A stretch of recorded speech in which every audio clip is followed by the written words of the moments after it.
untuk mereka berjihad, untuk mereka berjuang, untuk mereka menjaga kesucian Masjidil Aqsa. Maka ya kita sebagai orang tua asuhnya akan mendapatkan pahala jihad di jalan Allah. Sesuai dengan hadis Nabi, man jahaza ghazian faqad ghazah. Siapa yang memberikan bekal, mengirimkan bekal untuk orang yang berjihad di jalan Allah, dia juga ikut mendapatkan pahala berjihad di jalan Allah, dan ia ikut berjihad di jalan Allah. Ya, dan kemudian waman khallafa ghazian fi ahlihi faqad ghaza. Siapa yang menjamin kehidupan keluarga orang yang berjihad di jalan Allah, ya maka dia sungguhnya sudah berjihad di jalan Allah dan mendapatkan pahala yang sama. Subhanallah. Ini hadis Nabi loh, Mbak. Nah, dan yang kedua yang harus kita yakinkan dan kita ketahui,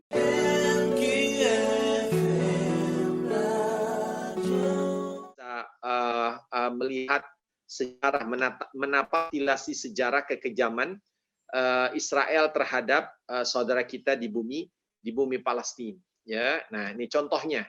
Perang pertama atau agresi militer pertama Israel terhadap Gaza itu 27 Desember 2008.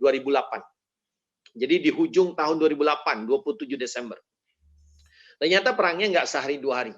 Ya, sampai 18 Januari 2009, merentasi tahun ketika itu. Di saat orang lain di belahan dunia lain sedang main kembang api gitu ya. Ya, pada niup trompet, ya, merayakan ibaratnya berganti tahun Masehi. Ternyata Israel menyerang Gaza. Ya, selama 23 hari ini, Mbak ya, sahabat yang dimuliakan oleh Allah, yang menjadi syahid itu 1.417 orang Gaza. 1.417 orang Gaza yang terdiri dari 926 orang awam, 926 orang biasa. Ya, orang biasa. Ya, nah, kita harus paham kalau orang dewasa terbunuh, bisa jadi ia adalah seorang ayah kepada beberapa anaknya. Nah, pahamnya, Mbak. Berarti, cobalah Mbak andai kata ayah kita meninggal biasa aja di atas tempat tidur, mana ada anak yang bahagia? Apa perasaan? Apa perasaan seorang anak yang meninggal ayahnya padahal meninggalnya di atas tempat tidur? Apa perasaannya, Mbak? Tetap merasa sedih ya Ustadz ya, meskipun meninggalnya juga di atas tempat tidur gitu ya. Apalagi ini 926 orang dibunuh, dibom, ya, hancur badannya, hancur kepalanya, hancur tangannya, bergelimang di atas bumi, di atas tanah dengan darah yang mengalir. Itulah dia penderitaan anak-anak kita, ya, anak-anak saudara muslim kita di Palestina, di Gaza terutama.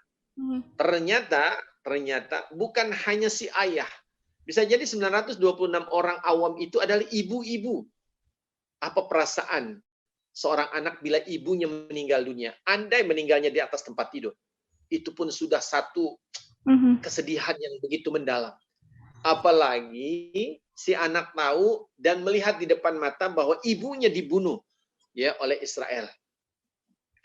Ya, itu yang bisa kita bayangkan. Betullah penderitaan, ya, derita yang dialami oleh anak-anak di Gaza Palestina. Ternyata pada perang Al-Furqan Desember 2008 sampai 2009 ini, si anak sendiri banyak di kalangan anak Gaza. Berapa yang terbunuh? Ya, 412 orang. 412 anak-anak mati, ya, dibunuh oleh Israel, syahid.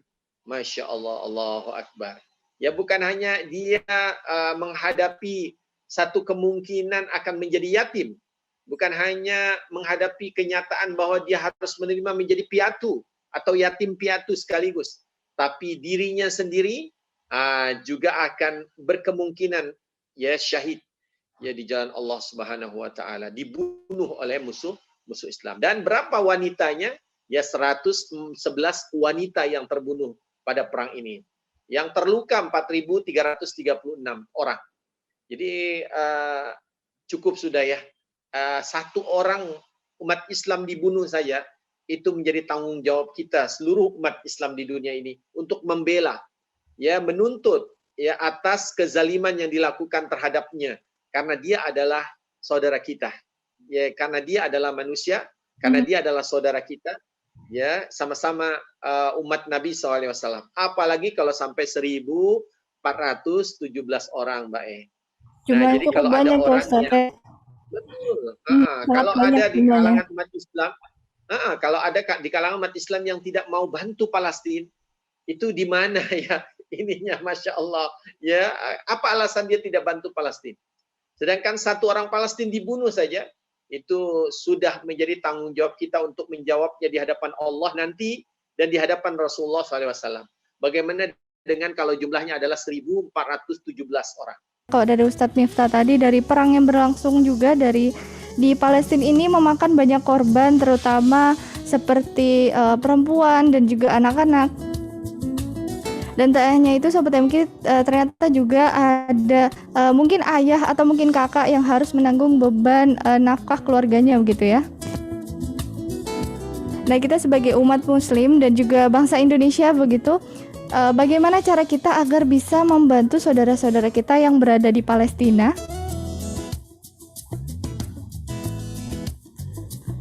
Nah, Ustadz, ini seperti apa mungkin bangsa Indonesia bisa membantu dalam hal apa? Kalau terkait jarak kan jauh ya Ustadz ya, kita harus ke Palestina nih Ustadz. Bisa dijelaskan mungkin Ustadz? Baik. Bismillahirrahmanirrahim, sahabat MQ dan juga Mbak Tian dimuliakan oleh Allah, bahwa mumpung kita masih di dunia ya Mbak, sehingga masih ada kesempatan untuk kita menyiapkan jawaban. Karena tentunya setiap tetes darah yang tertumpah di Palestina, kita akan ditanya oleh Allah Subhanahu wa taala dan kita ada dimintakan pertanggungjawaban di hadapan Allah. Karena darah itu adalah darah saudara muslim. Darah itu adalah darah manusia. Dan setiap anak yatim yang kelaparan, tidak bisa sekolah di Palestina, kita pun akan dimintai pertanggungjawaban oleh Allah Subhanahu wa taala. Karena anak itu adalah anak muslim, anak orang Islam, ya kan? Padahal Nabi SAW sudah menyebut bahwa kita ini seharusnya seperti tubuh yang satu. Ya, satu tubuh, laksana satu tubuh. Artinya kalau mata sakit, maka tangan pun merasa sakit. Mulut akan mengadu. Ya, hidung pun demikian. Badannya tidak bisa tidur. Ya, kalau tangan yang sakit, mata akan meneteskan air mata. Ya, lidah akan merintih. Nah, itu harusnya. Jangan Palestina menderita, tapi kita tidak ada perasaan sama sekali, tidak ada ikut bersimpati sama sekali. Nah, apa yang bisa kita bantu? Ternyata Alhamdulillah Aman Palestina sejak berdirinya di Indonesia 2017, kita memang sudah menawarkan kepada seluruh bangsa ini ya ikut andil, untuk ikut andil meringankan beban anak-anak yatim yang ditinggalkan oleh ayah-ayah mereka karena ayah mereka dibunuh. Ya, ayah mereka adalah syuhada, para orang yang mati syahid gitu kan. Dengan tambahan derita yang dialami oleh mereka yang memang Masya Allah ya. Bayangkan 300.000 orang di Gaza itu dalam keadaan cacat sekarang akibat perang. 300.000, bukan satu, bukan dua. Ya, 42% penduduk Palestina dalam keadaan menderita di kemah-kemah pengungsian. Masya Allah, ya. Kemiskinan 80%, ya. Kemudian pengangguran 42%. Ya, bahkan di Gaza listrik hanya mungkin dari 4 sampai 8 jam saja per harinya. Tidak ada yang 24 jam. Kebayang ya kalau kita mau ngecas handphone kapanpun bisa kita cas. Ya, kita mau neris kapanpun kita bisa menyetrika. Ya, kita mau nyuci baju pakai washing machine kapanpun bisa. Kita mau masak nasi kapanpun bisa pakai rice cooker, smart cooker dan sebagainya. Tapi tidak begitu dengan saudara kita di Gaza Palestina. Ya, karena listriknya hanya cuma paling lama 8 jam. Itu pun digilir dari satu kawasan ke kawasan yang lain. Ya, nelayan ya sebagai sumber mata pencaharian ataupun sumber makanan itu tidak dibolehkan oleh Israel yang menjajah ini lebih dari 5 km dari pantai. Ya, nelayan tidak boleh pergi lebih dari 5 km dari pantai. Jadi mereka tidak akan pernah mendapatkan ikan yang ukurannya besar, hanya ikan-ikan kecil saja. Dan kemudian keadaan air di Gaza, ya salah. Ya, air di Gaza tidak layak untuk diminum karena 97%-nya terkontaminasi. Ya salah. ya kan? Kemudian bagaimana dengan nasib ASN ataupun PNS? Mereka hanya menerima gaji setelah 50 hari. Bukan tiap bulan. Setelah 50 hari mereka menerima gaji, itu pun akan ada potongan 40%. Masya Allah. Untuk apa 40%? Untuk mensupport perbelanjaan anggaran belanja negara. Ya salam, ya salam, ya kan? Udahlah gajiannya bukan 30 hari, 50 hari. Dan kemudian cairnya cuma 60% atau 70%, 60 lah. Kenapa? Karena 40-nya diminta untuk mensupport anggaran belanja negara. Subhanallah. Jadi itu keadaan, ditambah banyaknya yang yatim, banyak yang piatu. Jadi alhamdulillah ya kepada sahabat MQ dan Mbak Tia boleh umumkan, iklankan kepada siapapun. Ya, Aman Palestin punya program kafalah. Kafalah itu artinya santunan. Dan ada 4 jenis kafalah yang memang kita beri peluang kepada bangsa yang dermawan ini. Mau menyantuni anak yatim, satu keluarga atau satu orang muhsin, ya bisa aja. Per bulannya hanya 630.000. Berarti bisa memilih ya Ustadz ya, tidak ada alasan gitu ya terkait nominal ya Ustadz ya. Betul, betul. Nah, kenapa? Karena ya kalau kita mampu, kenapa harus gotong royong gitu kan? Jadi oke, saya siap mengangkat anak, mengasuh seorang anak yatim di Palestina. Maka kita akan dinobat sebagai orang tua asuh. Ya, kita dinobat sebagai kakak asuh, abang asuh, ya kan, terhadap anak yatim Palestina ini. Berapa? Hanya 630.000 aja per bulan. Tapi minimal kita sanggup menyantuninya untuk setahun, 12 bulan pertama. Nanti kalau sekiranya setelah 1 tahun mau dilanjut silahkan, mau stop juga tidak ada masalah. Ya kan? Nah, tapi kalau sekiranya, wah saya mahasiswa, saya belum punya duit sebesar itu yang bisa saya sisihkan tiap bulan, silahkan gotong royong. Ya, apa bahasanya Mbak kalau rame-rame itu? Ya, 630.000 digotong barang apa namanya? Patungan ya Ustadz ya, patungan gitu. Bisa urunan, gitu. bisa ya. Nah, silakan ya, ada berapa mahasiswa? 20 mahasiswa. Ya, patungan sampai 630.000 per bulan, maka mereka punya adik asuh di Palestina. Dan notabene-nya adalah anak yatim atau piatu ataupun yatim piatu. Masya Allah. Masya Allah. Ya, gitu Mbak. Ya, ini untuk anak yatim, dan kita juga ada kafalah lain kayak keluarga miskin. Ayahnya ada dong. Baik. Ya. Ayahnya masih ada Mbak. Cuman sayangnya ayahnya dijebloskan ke penjara Israel. Orang Palestina yang dijebloskan ke penjara Israel ini bukan setahun 2 tahun Mbak. 40 tahun, seumur hidup, 20 tahun. Berarti bayangkan Pak, 40 kali Idul Fitri si ayah tidak ada di rumah bersama keluarga. Bagaimana perasaan anak-anaknya begitu ya Ustadz ya, ketika ditinggalkan ayahnya begitu ya. Kadang masuk penjara mungkin nggak tahu kapan keluarnya ya Ustadz ya. Betul, betul. Karena kadang nggak ada salah apa-apa, kita nggak tahu salahnya. 40 kali Ramadan beliau tidak bersama dengan kita salat tarawih. Ya, istiqomah artinya kita konsisten ya untuk membantu saudara kita di Palestina dalam keadaan apapun, Ya, dan untuk kafalah ini Mbak Tia, untuk santunan ini kita bukan hanya ada santunan anak yatim. Kita juga berpeluang untuk menyantuni janda-janda miskin. Janda-janda miskin yang ada di Palestina, terutama di Gaza, karena suaminya sudah syahid. Ya, ketika kepala rumah tangga ataupun sumber income-nya tidak ada, kebayang ya, kebutuhan keluarga harus tetap terpenuhi. Ya, kebutuhan keluarga harus tetap disantuni. Ya, karena anak-anak itu akan tetap makan, istri syahid juga harus tetap makan.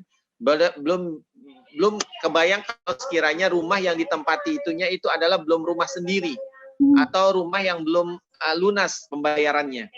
Ya, atau mereka dalam keadaan menyewa rumah yang memang harus bayar uang sewa bulanan. Nah, ini kebayang Mbak Kalau tidak, mereka harus meninggalkan rumah itu atau keluar dari rumah itu karena tidak sanggup bayar uang sewa rumah atau kontrakannya. Kebayang begitu ya. Belum SPP anak-anak, ya belum makan tuntutan perut, begitu biologi. Jadi memang Masya Allah ya. Dan sang ibu untuk mencari kerja suatu hal yang gimana ya, sebab lapangan pekerjaan itu sangat terbatas. bukan karena tidak ada, tapi memang dihancurkan oleh musuh Islam. Ya, Israel Zionis sengaja menghancurkan kebun-kebun, menghancurkan peternakan, menghancurkan kantor-kantor, pabrik-pabrik. Ya, dalam rangka untuk memang membunuh, genocide, begitu. Nah, ini kita membuka peluang siapa yang mau menyantuni janda-janda miskin dan anak-anak yatimnya. Nah, yang ketiga adalah keluarga miskin yang saya sebut tadi, bahwa bukan berarti ayahnya tidak ada. Ayahnya ada, akan tetapi tidak berpendapatan. Ayahnya ada, akan tetapi dijebloskan ke penjara Israel untuk jangka waktu yang tidak pernah diketahui sampai kapan. Nah, dan yang terakhir, yang keempat adalah kita menyantuni mahasiswa-mahasiswi Palestina yang sedang menuntut ilmu S1, S2, S3 begitu, di mana di negara tetangga, yaitu di Malaysia. Ya, di sana ada yang sedang menuntut di Universitas Islam Internasional. Ya, ada yang di Universitas Kebangsaan Malaysia, ada yang di Universitas Putra Malaysia. Ya, Masya Allah, semangat menuntut ilmunya saudara-saudara anak-anak kita di Palestina itu yang sedang berada di luar negeri. Yang saya tahu statistiknya menyebut ada 3.000 ya mahasiswa Palestina yang ada di Malaysia, dan ada 5.000 mahasiswa Palestina yang ada di Turki yang sedang melanjutkan perguruan tinggi. Masya Allah, mereka lulus, mereka akan kembali ataupun mereka akan tetap di luar negeri, tapi ya mereka akan membiayai keluarganya yang ada di dalam negeri. Ya kan, yang dalam keadaan memang perlu bantuan.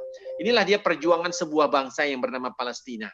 Mudah-mudahan mereka diberi kemenangan oleh Allah Subhanahu wa taala. Ternyata ya kitalah salah satu yang dipilih oleh Allah untuk menjadi barisan ya, atau untuk bergabung untuk mensejahterakan saudara-saudara kita yang sedang menderita. Ya Allah, dengan apa? Dengan cara kita bertanya kepada aman Palestina, apa yang bisa saya bantu?